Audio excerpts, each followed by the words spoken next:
आज का video kitchen makeover पर है। अगर आप मुझे पहली बार देख रहे हैं तो मैं होम डेकोर, डिज़ाइन और होम इम्प्रूवमेंट से जुड़े वीडियोस बनाती हूँ। अगर आपको ऐसे वीडियोस पसंद है तो मेरे चैनल को सब्सक्राइब, लाइक और शेयर कीजिए। नमस्कार, मैं आरती अपने channel Aarti's world of decor and design में आपका स्वागत करती हूँ।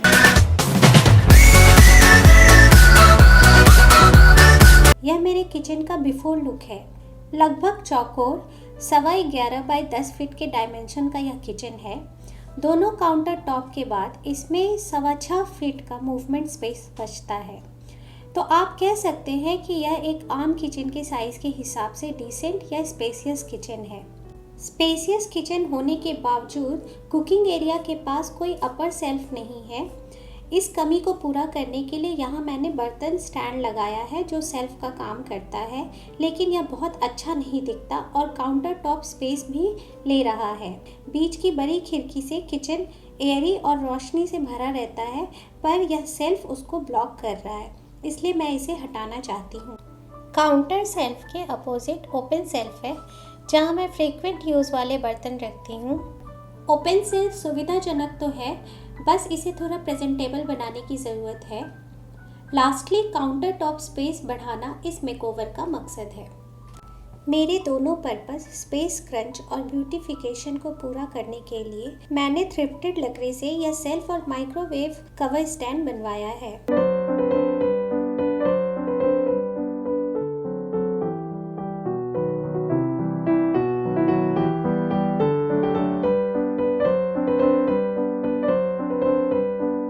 सब कुछ नया और फ्रेश बनाने का सबसे अच्छा तरीका है पेंट करना।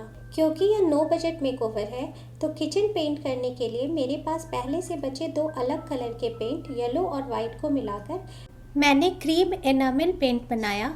किचन के लिए एनामेल पेंट बेस्ट होते हैं। एक बार इन्हें लगाने पर ये सालों साल चलते हैं। किचन में बार बार लगने वाले तेल के दाग या धब्बों को सोप और पानी से आसानी से साफ किया जा सकता है।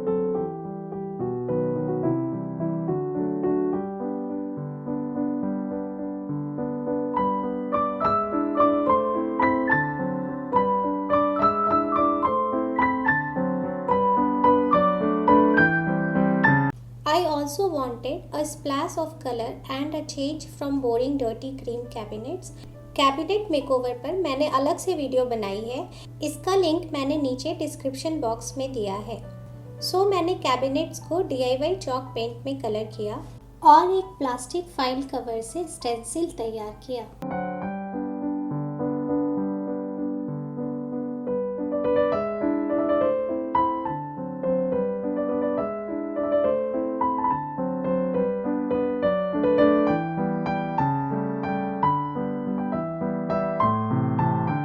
किचन डेकोर के लिए कुछ प्लांट पॉट्स की painting.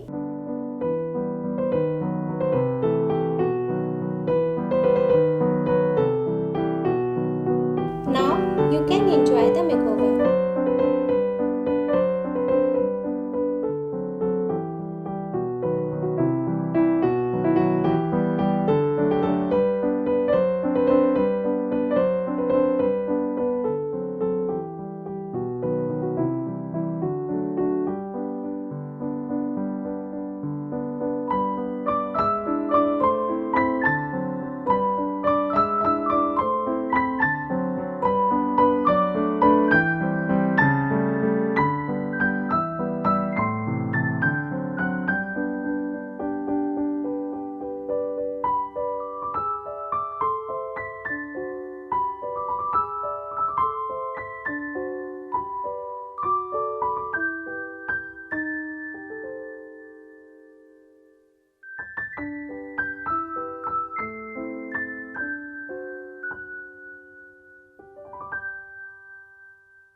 I hope you liked the video. Please subscribe, like and share my channel. Thank you for watching.